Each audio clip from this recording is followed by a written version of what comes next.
The group stages at the Olympics have wrapped up, and we have our 8 quarter finalists. So let's talk about it.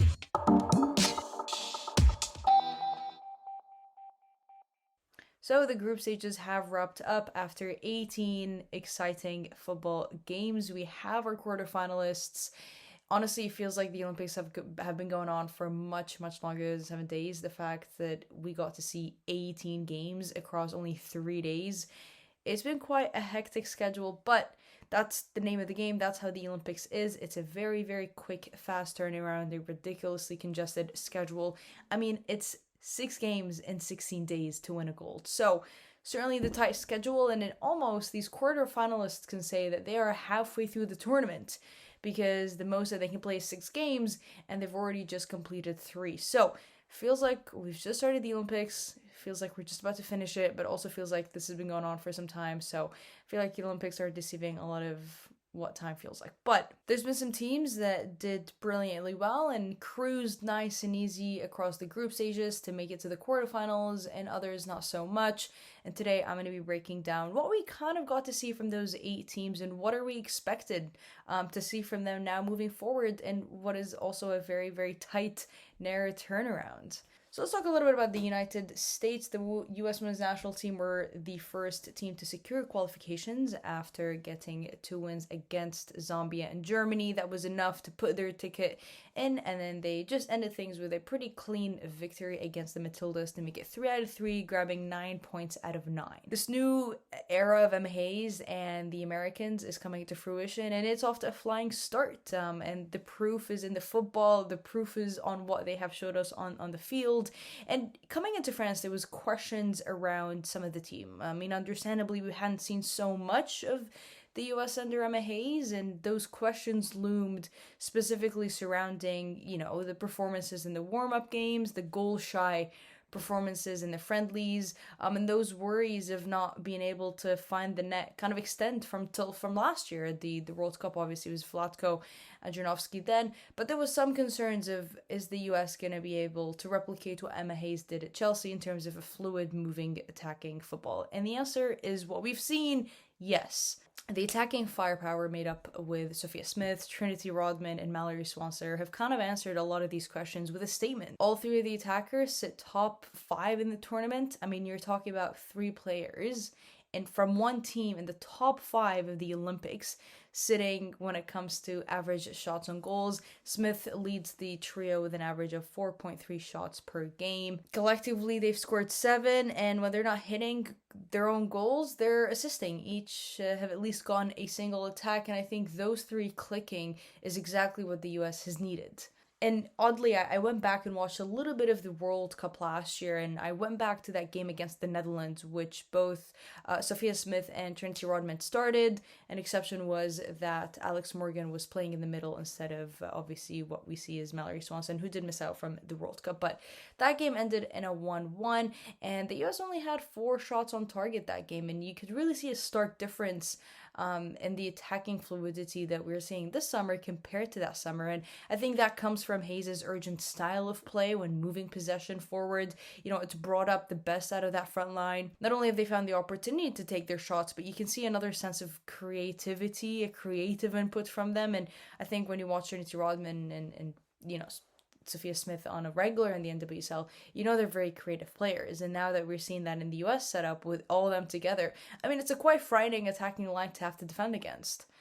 We can sit and talk about the US all day long, obviously. Unfortunately, all these teams deserve their own episode, but also with an Olympic turnaround, it is too impossible to do that. But one thing that's worthy of highlighting here in this US team is that Sam Coffey is now going to miss the quarterfinals. And for me, it was just really odd to start Sam Coffey, who is known to get a little bit of a silly yellow card here and there. I mean, she got carded 4 minutes into the game. She was already on a warning. She was, again, a yellow card away from being suspended, and she still started. And in fact, Emma Hayes didn't really care too much to rotate against Australia when qualification was already set up. I think that would have been a perfect game to actually rest the players, knowing that there's going to be a turnaround and knowing that this team can go far, and maybe they're going to have to play 3 games in the next 6 days together, which is just insane to deal with. And so I hope this decision of fatigue doesn't get to bite the players back.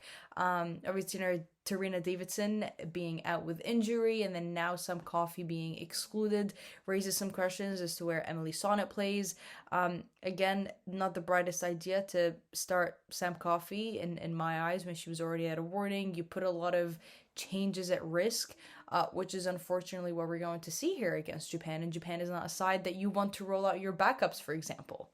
If you look at the recent substitutions and what Emma Hayes is like to use, I wouldn't be surprised if she puts in, Corbin Albert as a starting midfielder against Japan. But, the task got a little bit more difficult now with these players unavailable. Regardless, I think it has been quite exciting and very fun to see the US frontline click as well. It's been clicking.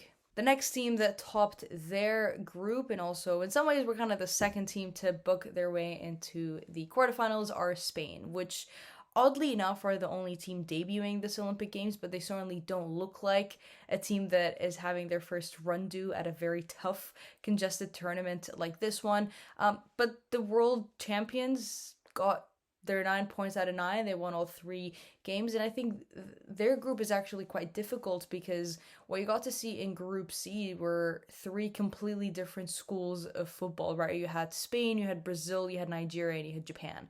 And for any of the teams that were preparing for opposition, they had to completely switch up how they dealt with their opposition. And I think this group for me was one of the most fascinating to watch because, again, it was a chess match after another. But back to Spain and what the Spaniards have had to overcome. We have seen a very distinct kind of aura about the Spanish team in terms of they trust that breakthrough will come. So against... That could be with a moment of brilliance from one of the players. That could be a moment of a brilliant attack. That could be through a free kick. That could be through, a quick fast break. That could be because of the fact that they are quite literally a level ahead of every single team when it comes to their passing ability. That could be to whatever skill set they bring. But the Spanish players are clear on one thing, that breakthrough is going to come through. Keep moving the ball.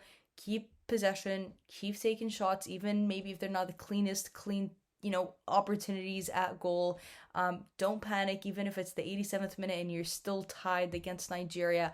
That breakthrough will come through, and I think it has been quite admirable to see a team like that not hit a panic button.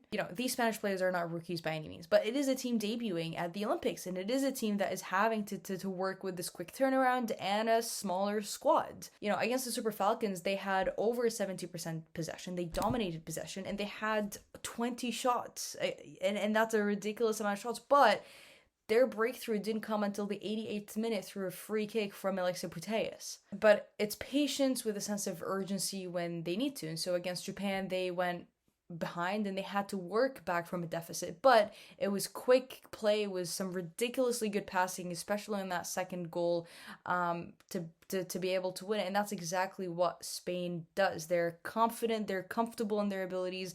They know that they're, miles ahead some of the other teams when it comes to their qualities, and they just trust that break is going to come. And I think that has been really fun to watch. They're not panicking. They know it's going to come. It can come through the million different threats that they have, but it will come. Spain, to nobody's surprise, sits highest in the tournament with their distribution stats and their completed distribution. They had 529 completed passes per 30 minutes in possession, which is so high. That is the highest in the tournament. That is almost 138 higher than the team after them. And that's a stat that will make any opposition want to run and chase these Spanish players. So, nothing too surprising from these Spanish players. I think a lot of people nodded them to win the group. I certainly did. And they get to face Colombia, who have looked a little bit underwhelming now. So Spain are looking like a pretty good team to get a medal this tournament, which again is not really surprising of a statement to say here. The third team to top their group are France. The host nation topped Group A with 2 wins and a loss to the reigning Olympic champions. They booked their ticket now to face Brazil. Even with the home crowd and even with playing on home soil, I'm not sure if France looked completely and utterly convincing. They've struggled to keep a clean sheet this entire tournament. 4 of the 5 goals that they've conceded have come in the second half. Understandably, they've had a few injuries in the back to deal with. Vendia Renard missing that final game. She missed the latter stages of the game against Canada. De Almeida also missed the opening game, and so they've had to force rotations in the back line, which have not been favorable, and have kind of hindered the consistency that France is looking for from behind. And so defensively, they have not come in kind of on tip-top form. And I think what France has struggled with, I want to say, for the last year or two is finding a superstar standout goalkeeping talent. Their number one goalkeeper is pretty prone to errors. We see this at club football. She plays at Juventus. There's been some pretty odd goalkeeping decisions that she's done, and kind of the stats speak for themselves this Olympics. France sit the lowest when it comes to their goalkeeping stats. They sit the lowest out of the entire tournament. Only 3 out of the 18 shots that they have faced have been saved and retained. So the others have been either saved and deflected, saved and spilled. And one of these spills came as a goal for Canada as the equalizer from Fleming. So the goalkeeping department needs a little bit of work. Their number one goalkeeper, like I mentioned, is prone to errors, and their second goalkeeper is a bit of a rookie. I mean, she got her 8th international cap against Canada coming off the bench, and ultimately she had to be in the situation where Canada scored that goal from Vanessa Gilles, and they had the winner. And so 2 saves on target per 30 minutes when out of possession is a pretty poor stat, and it's just not looking like the funnest time in the back. But what has made up for it for France is Katoto. If you have watched any of my episodes talking about forwards or French attacking talent or France or European players that I really get to enjoy watching, it's Katoto. She leads the Golden Boot race with 5 goals. It's pretty remarkable to see how much the international stage has missed her. In the Euros, 1 game into the Euros, she went down with an ACL injury. That kept her out for some time. It kept her out of the World Cup. And honestly, as the saying goes, this Olympics, when Katoto shoots, Katoto scores. She is just devastating with both her feet. I think sometimes we genuinely forget how good she is because she has been out for some time. She's so two-footed, she is so clinical, and she's just so smart with her movement that it's almost deceiving because she's quite tall and she's quite physical that you don't see her slick movement on the ball. But she's just so good, and I think it'd be devastating for France to have their defensive mistakes knock them out when they have a Katoto like that and a Diani lighting things up top. And so it's made up for the fact that they've conceded, but it's certainly not the way to conduct the rest of the tournament because that won't end so well. So looking at the runner-ups, Japan don't look as smooth as they did last summer, but they sure do look pretty impressive. And I think Japan is so fun to watch because their bank of ideas is fascinating, and you don't know what the next idea they're gonna pull out, and it's just they were too tricky to knock out. Futoshi Akita, and when Alex Bishop joined me to talk a little bit about Japan, but he really tailors his starting 11 depending on opposition, and maybe this was something that has hindered momentum in previous games, but it has worked to his benefit this Olympics. There's been some injuries that he didn't enjoy having to deal with, some pretty big injuries, and he rolled out 3 different lineups, 2 different formations, that opposition just had the opposition just took a longer time to adjust, and sometimes it was too long to adjust that they eventually just couldn't crack on the answers. The depth of that squad has become quite apparent, and again, taking a different approach depending on the players that they have. Against Nigeria, Japan was on the front foot, and that awarded them with 10 shots on goal. I mean, that's not a stat that you would expect Japan to dominate against a team like Nigeria. They've scored 5 goals. All 5 of these goals have come from different goal scorers. And for me, surely everybody's looked pretty impressive. They scored from a direct free kick. They've scored from the spot, off the counter, of the transition, building from the back. But for me, the person who's really made it work and the person who has really showed no signs of adjusting to the players around her because it's almost like she just knows how they play, is Yui Hasegawa. When you look at the units that Japan broke, they broke midfield units more than anything else on the pitch. And Hasegawa playing 240 minutes is a crucial part to that. She doesn't have any direct assists under her name, but if you look at some of the build-ups of the goals, she is usually the one slicing that pass that completely cuts the back line. She's the one somehow dribbling out of a pressure situation. She's being closed in, she's dribbling out and threading a pass that just completely opens things up. So if you're not keeping a close eye on Yui Hasegawa, you're really missing out on some magic because she's just so good. I mean, I could sit and watch Yui for Yui Hasegawa highlights are probably a thrill to watch. I haven't looked it up, but certainly something to look up. And she's been just fantastic in what Japan have been able to do. Defensively, they've looked pretty good. They've rolled out kind of a 3-4-3, a 5-3-2, depending on the opposition. It's seeing great numbers come back and defend, which made it pretty difficult for Nigeria and Brazil to puncture that Japan backline, be able to get into the box. But then when you look at a team like Spain, who was able to get a quick passing sequence and quick plays, they were able to get through it. And that's just the beauty of different kinds of football, but also just how devastating Spain can be. And so Japan and the US in the quarterfinals, bring it on. I'm excited. Another runner-up in the groups is Germany. And listen, I think Germany, there's big questions on how on earth are they going to deal with losing Lena Oberdorf a week out from the Olympics. She has been a consistent part in their midfield and how they've been building. They have had to go through multiple managerial changes since the World Cup, and she leaves a pretty big hole. But I think their head coach has actually dealt with this pretty well, and he's stuck with a 4-4-2 that enforces all the attacking talent, and is just Germany's attack has looked like a multifaceted forward line, and it's fun to see. They opened their campaign with a convincing 3-0 victory over Australia. Julia Gwyn's deliveries of the corner were significantly great. I mean, she got 2 assists of the corner deliveries. Leah Schuler getting her head on one. Leah Schuler has had quite a magnificent, I think, tournament, but also just the last spell that she's had for Germany. She has 8 goal contributions in the last 7 games for Germany, so she's in form and she's hitting the plays that she needs to hit, either on her foot or in her head. And I think I think Germany is a tough team to defend in the box and in corner deliveries because everybody's occupied looking to shut down the likes of Alex Popp. But then they're forgetting how good Leah Schuler is, or they're forgetting how tall Jules Brand is, and that's what makes Germany just kind of tough to really shut out and silent when their attack is clicking. The way they've had Jules Brand and Clara Bull kind of operate from the flanks with both Schuler and Popp run in from the middle, and then kind of Nuskin operating from behind them. It's a tough, kind of 5-player unit to break down. They're I think fit is how I would describe that German attack.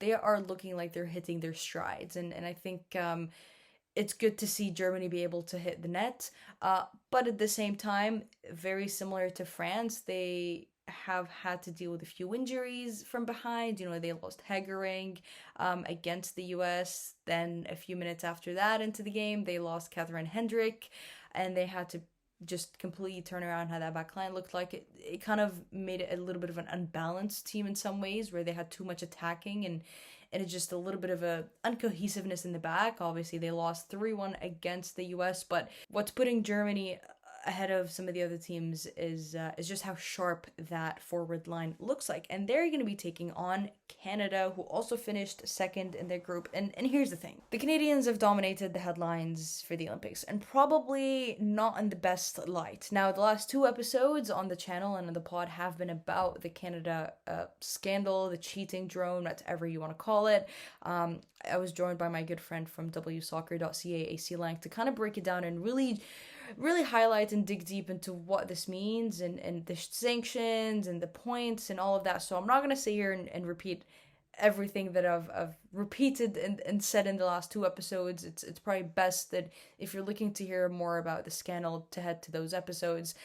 But I think despite all the talk and despite all the noise and despite the 6-point deduction, the way the team had to fight back from such a devastating deduction and have to win against France and against Colombia in 4 days, given the circumstances, is quite a task. It was an uphill task that they managed to do brilliantly. It's a shrunk down coaching staff and it's a team that is dealing with the betrayal of their coach, yet they have been able to show up on the pitch and do what they want to do. And you gotta give a big clap for Vanessa Gilles scoring two of the big winners, but I think a lot of players have stepped up. Jade Rose, for me, has been a standout player. For those who don't know Jade Rose, I mean, she's not even a professional player yet. She is a Harvard student. She plays in the NCAA double program. She doesn't even operate on like a professional player schedule, but is able to come into these international camps and completely boss big players. I mean, it's not easy to be able to keep, you know, Diani and Katoto quiet for 90 minutes and then go and do the same for Linda Caicedo. And for this 03 born player who really the majority of her experience has come playing with Canada, to go on and do that, you've got to give her a round of applause. She's played 270 minutes, and probably the injuries of Jade Riviere don't help. But she has been a solid player in the back. Kadisha Buchanan and Vanessa Gilles have also been very, very strong. I think that's what excites me with the Canada-Germany game, is that you're getting one of the best attacking teams go against one of the best defensive teams. That's going to be a fun matchup of who is going to be able to edge at that. For me, Buchanan and Gilles had a magnificent Tokyo Olympics, and it's almost like they're looking to repeat that here, and Gilles also wants to make a run for the Golden Boots. But we've seen 3 different Canada games, and I'm not sure if that comes because of the coaching changes that have had to happen, if it's Andy Spence just having to be able to figure things out in 3 games, or it's him actually tailoring the team into the opposition. Regardless, it's been fun to see them approach things a little bit differently. They had a little bit more of a higher press, want to be on the front foot against Colombia. With France, they were able to be pretty calm in that first half, kind of test the waters and then go after it and really step things up in the second half. And they've switched their starting 11s. The attacking combinations have also been looking a little bit differently. We're seeing more of Nichelle Prince, I guess, more of what Nichelle Prince is able to bring. And again, we can talk about the drone and all that for all the days to come, but we also have to give it up, I think, for the players and the resilience that you've shown. And you know, since 2011, they've been in France only 3 times, and all 3 times have come at the Olympics. So there's just something special with Canada being able to put it, to just be able to crank it up at the Olympics. But, you know, they were the better team on that night, and they certainly were the better team across the game versus Colombia. And yeah, I mean, it's exciting to see what this team wants to continue doing. The 2 other teams that made it through as the best 3rd-ranked teams, Brazil and Colombia. Australia miss out, and, you know, I think Australia will need to have a bit of a sobering thought, and we'll come back to it after the Olympics. But Brazil, it was really tight that they went through. It was a single goal on goal difference to beat the Australians, and to say that it was tight is a little bit of understatement because it was really tight. I highlighted this a little bit in the preview of this Olympic Brazilian team, but it's an 18-player squad that has seen a lot of changes from the summer. It's a new squad with Andressa Alves is missing, Baez Anareto, Dabinia, Jay-Z. It's been a lot of different looking like players. It's a new head coach, and I think we're seeing, I don't want to say transition pains, but certainly aches with this new era or this new transition that the team is going through. Arthur Elias had a little bit of an emphasis on this team wanting to be a little bit more on the young side. He wanted to bring in versatile players, but he also wanted to balance it out with the veterans of, you know, the timeless, legendary Marta, former Arsenal player Rafaela Souza, and also in the back, and I think it's devastating that she just got injured, but Antonia Silva. It's like her and Rafa Souza have been a solid duo in the back. It's a brick wall. The way they block shots, the way that they're inviting pressure, that duo was really fun to watch the last 3 games, and it's devastating that Silva went down with injury in the last few games against Spain, and reports this morning just confirmed that she suffered a fractured fibula. She's heading home. Obviously, can't really compete with a fractured fibula. But we've seen a little bit of growing pains. We've seen a little bit of aches with this Brazilian side. It's devastating to see Marta go out with a red card. Possibly played her last game for Brazil. I don't know. Hopefully not. But with this Brazilian side, I mean, they have the depth of players. I just fear that they haven't had enough time to properly be able to work together. They haven't looked as cohesive as I think they would have hoped for.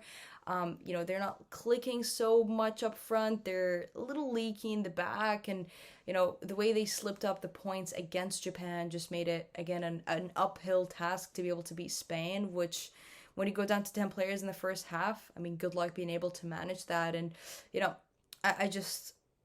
I don't know if I'm totally convinced with Brazil. But again, they're going through a transition era and you got to understand that. And very similarly with Colombia, I mean, they have looked a little bit underwhelming. They lost 2 games, one over New Zealand. They've done just enough to be able to go through. They had almost a miraculous comeback against France, but I fear that I'm missing that confident, aggressive, we're coming at you, Colombia. Like there was some instances against Canada where they were just standing still and they were losing possession too easily and they were not holding on to possession, and it was like, give me a little more. Like they could have avoided drawing Spain if they just drew the game against Canada, but there was no effort to do that. And they have a golden generation. Mario Ramirez being out with a red card suspension ruined the party.